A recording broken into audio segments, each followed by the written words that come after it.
ममता जी ने इधर मतलब ये मोतीचूर के लड्डू भी नहीं खा पाए ढंग से कांग्रेस वाले, ठीक, कर्नाटक की खुशी नहीं मना पाए। तब तक ममता जी ने एक प्रस्ताव दे दिया, बोले भाई तुम 200 सीटों तक कन्फाइंड रहो, 347-43 छोड़ दो, तब कोई बात बन सकती है। अब बताइए, ये पुराने जमींदार हैं कांग्रेस भारतीय राजनीति की पुरानी जमींदार है?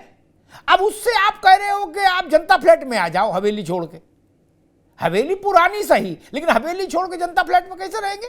अखिलेश जी ने भी यही कहा कि भाई जहां जो रीजनल पार्टी ताकतवर है उसको आगे लीड करना चाहिए, बाकी सब उसके पीछे खड़े हों। तो मसला ये खड़ा होता है कि उत्तर प्रदेश, बिहार, बंगाल, दिल्ली, ऐसे राज्यों में तो कांग्रेस का एक भी उम्मीदवार ही नहीं खड़ा हो पाएगा इस फार्मूले के तहत। तो बड़ा कठिन है, डगर पनघट, ये सब ऐसा फंसा दिए। अच्छा, कांग्रेस से बेहतर इस बात को कौन जान सकता है कि कांग्रेस का पराभव अटल बिहारी वाजपेयी, लालकृष्ण आडवाणी, नरेंद्र मोदी के कारण नहीं हुआ ना। ये बाय डिफॉल्ट उसके बेनिफिशियरी हैं ये लोग। जहां जहां क्षेत्रीय दल मजबूत हुए वहां वहां से कांग्रेस को जाना पड़ा।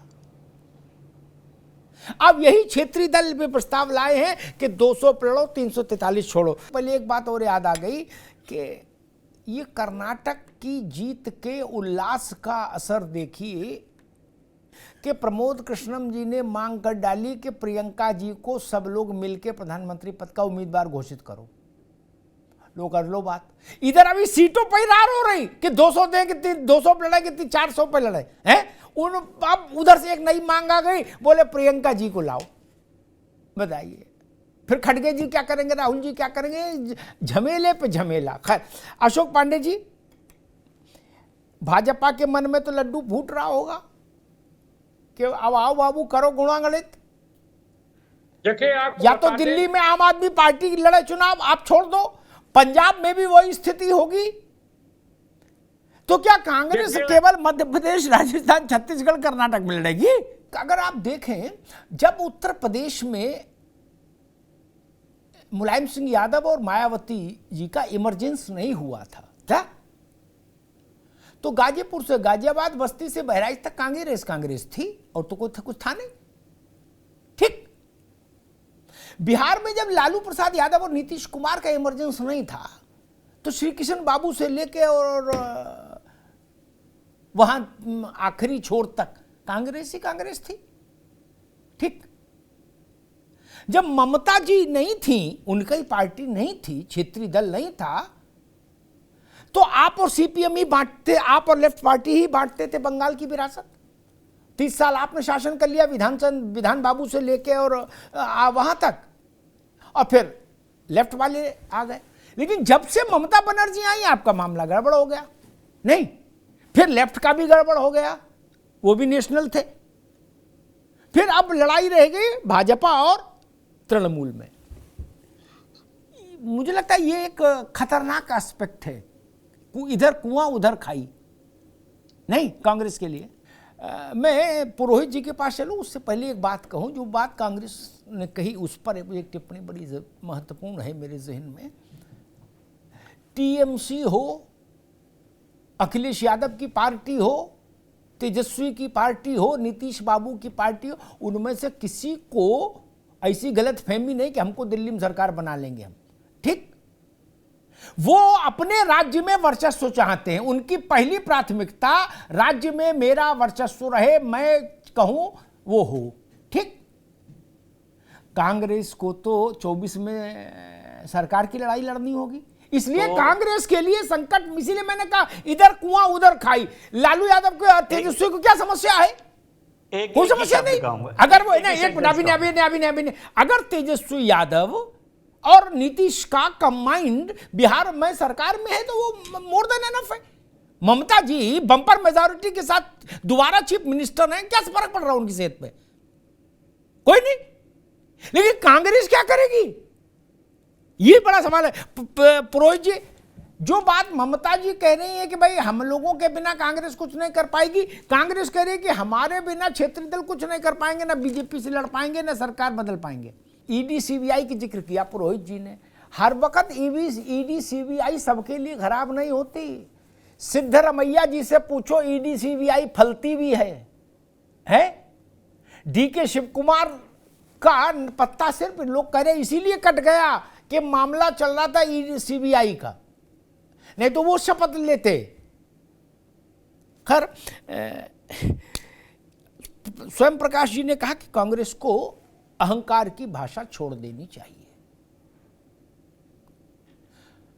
कांग्रेस को लग रहा है कि ये सहयोग के नाम पर उससे कहा जा रहा है कि अपने पुश्तैनी खेत खाली कर दो, भले उनमें फसल ना हो रही, खेत तो हैं। क्या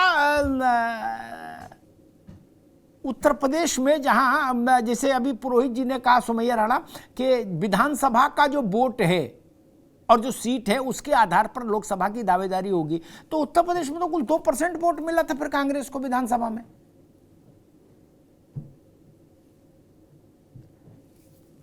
तब कैसे बनेगी बात? और यह कैसे संभव होगा कांग्रेस के लिए कि सबसे बड़े प्रदेश को आपके लिए छोड़ दें केवल समाजवादी पार्टी के लिए? कर्नाटक के 12 मई को जो राजनीतिक परिदृश्य था हिंदुस्तान का, उसमें 13 मई के परिदृश्य में सिर्फ अंतर इतना आया कि कांग्रेस एक बड़ी मेजॉरिटी के साथ कर्नाटक जीत गई। बाकी पूरा देश के राजनीतिक मानचित्र बदल गया, ऐसा नहीं हुआ ना।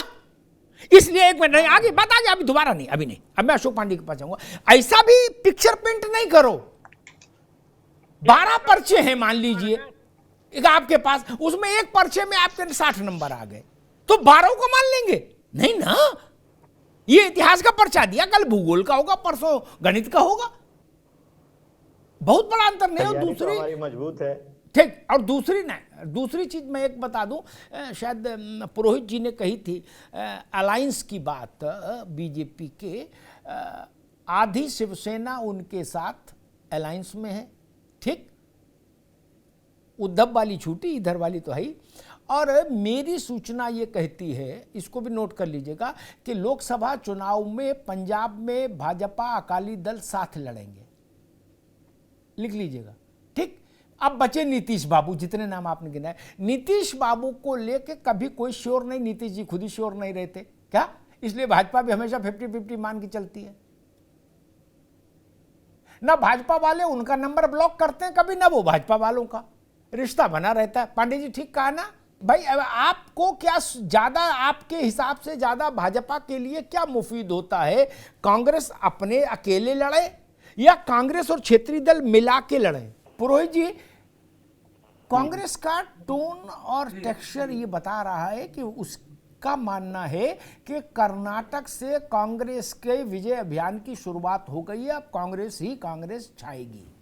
आप इससे सहमत हैं या आप मानते हैं कर्नाटक का परिणाम एक आइसोलेटेड स्टेट का परिणाम है, एक स्टेट का परिणाम है, उसको पूरे देश के कैनवास पर? मैंने एक थीसिस दी कि जहां जहां क्षेत्रीय दल पैदा हुआ, ताकतवर हुआ, वहां वहां कांग्रेस कमजोर हुई, ठीक। एक दूसरा नियम, दूसरा सूत्र बताता हूं हाल का उदाहरण देकर, जहां जहां क्षेत्रीय दल बैठ गया वहां कांग्रेस फिर जीवित हो गई। कर्नाटक में जेडीएस खत्म हुआ तो कांग्रेस जीवित हो गई।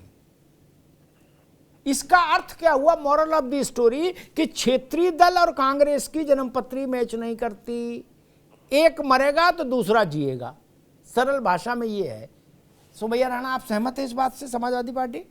अच्छा रत्नाकर सिंह जी, कांग्रेस ने कभी इस बात पर विचार किया, जब आप कहते हो कि अम्ब्रेला बनना चाहिए बीजेपी से लड़ने के लिए, देश भर के लाइक माइंडेड पार्टीज आनी चाहिए, जगन रेड्डी आंध्रा, केसीआर तेलंगाना, नवीन बाबू उड़ीसा और मायावती उत्तर प्रदेश, क्या ये 4-5 बड़े लोग, इन सबके पास अपना अपना मतलब भर का जनाधार है, ठीक। इसमें 3 तो मुख्यमंत्री हैं अपने राज्य के, और जिसमें नवीन बाबू तो मतलब प्रधानी से लेके और लोकसभा तक सब में उन्हीं की पार्टी छाई है। और मायावती जी को आप इन तीनों चारों में सबसे कमजोर भी अगर बताएं तो भी उनके पास 13% वोट है देश के सबसे बड़े राज्य में।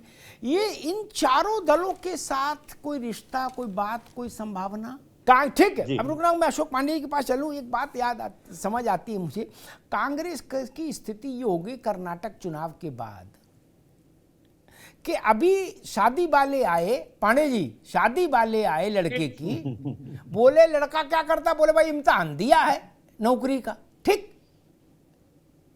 तो लड़के के पिता ने बहुत सबमिसिव होकर बात की, बोले नहीं अच्छा है लड़का। एक मिनट रत्नाकर जी, जब वो दोबारा में आए तब तक लड़के का रिजल्ट आ गया, लड़का हो गया सेलेक्ट, ठीक, सरकारी नौकर हो गया। तो उनने कहा भाई पिछली बात छोड़ो, अब तो नई बात है, नई स्थिति, नई बात करो। क्या अब बताओ क्या पेशकश है, क्या प्रस्ताव है, क्या करोगे? कांग्रेस को जो उस मनस्थिति में मुझे दिख रही है, भाई एक बात आई, कांग्रेस ने कहा बागेश्वर बाबा के लिए संदर्भ में कि वो बिहार में, उत्तर प्रदेश में भाजपा के मुक्तिदाता बन रहे हैं, भाजपा उनकी आरती उतार रही। बाकी तो भाजपा जवाब दे क्या कर रही है। लेकिन मुझे एक बात नहीं समझ में आती, जमीयत के मंच पर आप बैठो जाके तो सेकुलरिज्म है, अश्विनी चौबे धीरेन्द्र शास्त्री की कथम चले जाए तो पाप हो जाएगा, गुंडे बदमाशों को प्रणाम करना सेकुलरिज्म है, बाबा सन्यासी को प्रणाम करना पाप है। किस देश में रह रहे हो भैया? इन्हीं सब कारणों से ये स्थिति हो गई, वोट भी गया, समर्थन भी गया, देश का मन भी खट्टा हो गया। किसी बात करते हो? इस बात का क्या मतलब? सबको जाना चाहिए, आपको भी जाना चाहिए बाबा बागेश्वर के यहां, क्यों नहीं जाना चाहिए?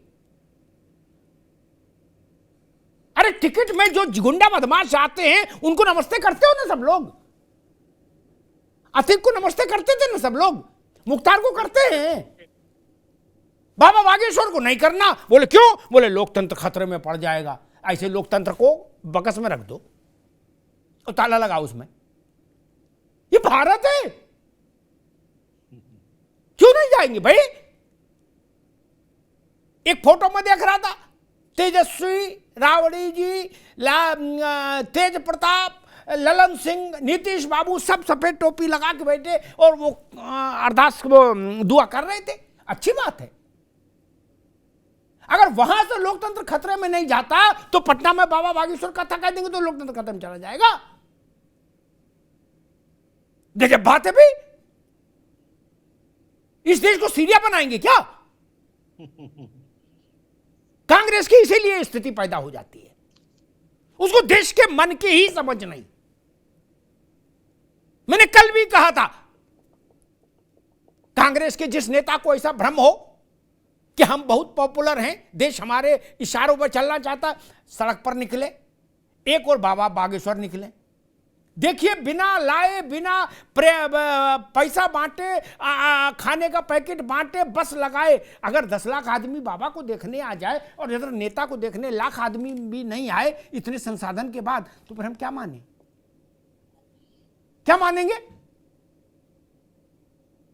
नहीं तो बता दीजिए, भाजपा, कांग्रेस, सपा, बसपा, तृणमूल, जितनी पार्टियां, जितने नेता हैं, बता दीजिए 12-15 लाख आदमी किसको देखने के लिए सड़क पर उतर रहा है 42 डिग्री में? बताइए ना उनको।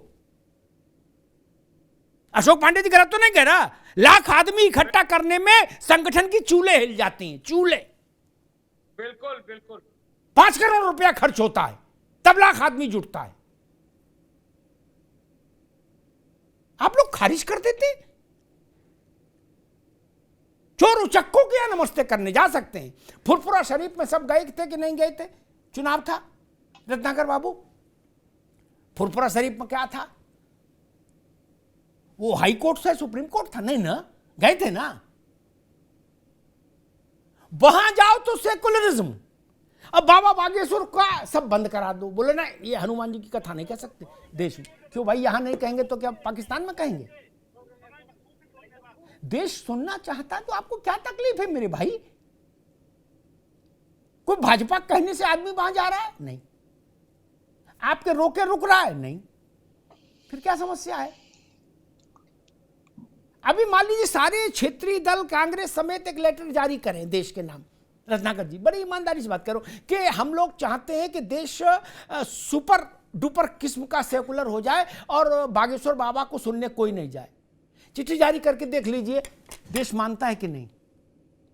अगर फिर भी उनकी उसमें 10-12 लाख आदमी इकट्ठा हो जाए तब क्या मानिएगा? इससे चक्करों मत पड़िए, राजनीतिक मुद्दों पर रहिए। ये देश में साधु संत हमेशा, और आप जिस पार्टी में हो, इंदिरा जी देवरा बाबा के उसमें जाती थी कि नहीं जाती थी? वो पांव के अंगूठे से आशीर्वाद देते थे कि नहीं देते थे? मैं 10 साधु संत बता दूं इंदिरा जी के समय के जिनके यहां वो जाती थी और चरण छूती की और नीचे बैठती थी। ये भारत का संस्कार है। इस देश में ममता बनर्जी जैसी नेता भी इस सच्चाई को समझ गई कि भारत के मन से जुड़ना होगा, बाकी सब चीजें अलग हैं। इसलिए पिछले विधानसभा चुनाव में जब वो मंच पर चढ़ती थी तो मंच का इस चरण स्पर्श करके माइक पर जाती थी तो सबसे पहले चंडी पाठ करके कुछ श्लोक पढ़ती थी। वो जानती है भारत है, जानना भी चाहिए, अच्छी बात है। कांग्रेस में, पूरी कांग्रेस में प्रियंका गांधी एकमात्र ऐसी नेता है जो इसकी राजनीतिक उपयोगिता को समझती, बाकी तो नासमझ हैं, अभी समझते नहीं। प्रियंका जरूर समझती हैं। जब भाजपा ने बजरंग बली को मुद्दा बनाया, वहां पता नहीं रत्नाकर या कांग्रेस के बाकी लोगों ने उसको नोटिस किया कि नहीं किया, तो प्रियंका गांधी समझती थी कि इसका असर क्या होगा। बाकी तो सब अपना अपना गाल बजाते हैं। वो कहां गई? वो हिमालय स्थित हनुमान जी के एक दिव्य तीर्थ स्थल पर दर्शन करने गई, पूजा पाठ करने गई विधि विधान से। क्या वो जानती थी इसका काउंटर वहां पहुंचेगा? ये भारत है। ये दिग्विजय सिंह के बयान से तो जो कुछ 10-5 वोट मिल रहा वो भी चला जाएगा। सलमान खुर्शीद को बुलवा दोगे तो और खत्म। पहले सिब्बल साहब बोल देते थे, जवानें थी जब्त करा देते थे। आप लोगों के बोले थोड़ी ना होगा। प्रियंका गांधी जानती हैं। मैं वही नहीं कह रहा जो बात प्रमोद कृष्णन ने कही कि उनको प्रधानमंत्री, मैं उस बहस में नहीं पढ़ता, वो कांग्रेस ने। लेकिन हाँ वो ये जानती है, वो जानती है कि मंदिर में जाना है, कैमरा भी रहे, चुन्नर भी रहे, पूजा पाठ भी रहे, नवरात्रि है तो मंच पर जाओ, या देवी सर्वभूतेषु बोलो और ये बताओ कि मैं 9 दिन व्रत हूं। वो जानती है राजनीति को, और इसमें कोई बुरी बात नहीं। ये देश क्या दुनिया में प्रतीकों की राजनीति चलती है, कौन सी बुरी बात है? इंदिरा गांधी रुद्राक्ष ऊपर पहनती थी। अगर आज के दौर के कांग्रेसी होते चिदम्बरम और दिग्विजय सिंह तो लोग तब छोटे नेता थे, बड़े नेता होते तो इंदिरा गांधी की रुद्राक्ष छीन लेते। कहते ना नहीं ये एंटी सेकुलर है, ये नहीं पहन सकती आप। क्या तब तो छोटे नेता थे तो मामला नहीं बना। पहनती थी ना, क्यों पहनती थी? ये समझना होगा भाई साहब। आप भाजपा से लड़ो लेकिन कांग्रेस के साथ बाकी दलों या वहां लालू जी का जो पार्टी, उसकी समस्या क्या है? आप भाजपा से नहीं लड़ रहे, आप बागेश्वर शास्त्री से लड़ रहे हैं। बताइए, बागेश्वर शास्त्री से लड़के तो आपको हारना ही है। आपको भाजपा से लड़ना है ना, भाजपा चुनाव लड़ेगी, बागेश्वर शास्त्री तो लड़ेगी नहीं, धीरेन्द्र शास्त्री। यहीं पर आप चूक जाते हैं, और जब परिणाम नहीं आता है तो बाद में कहते हैं अरे ऐसा कैसे हो गया। आपको उस पचड़े में पढ़ने की जरूरत क्या थी? मन है जाइए, नहीं मन है जाइए, मत जाइए। क्या आप जमायते उलेमा हिंद के सदर के लिए ऐसा कुछ बोल सकते हैं कि देश तोड़ रहे हैं? बोल सकते हैं ये ढोंगी हैं, ये 420 हैं जो बाबा बागेश्वर के लिए बोला जा रहा, आप बोल सकते हैं? है साहस तो बोल के दिखाइए, अभी बोल के दिखाइए। नहीं बोल पाएंगे ना, हम जानते नहीं बोल सकते। हम तो कुछ भी बोल सकते, आप नहीं बोल पाएंगे। अब बोल देंगे तो पार्टी में नहीं रह पाएंगे, निकाल दिए जाएंगे तत्काल। तो बाबा बागेश्वर के लिए कैसे कह देंगे भाई? फिर उनके प्रति श्रद्धा रखने वाले लोग आपको क्यों नहीं लपेटेंगे? और मैंने एक बड़ी विनम्र बात कही थी कि 12-15 लाख की भीड़ आज की तारीख में मेरे दोस्त, नेता अभिनेता किसी के लिए नहीं आ सकती।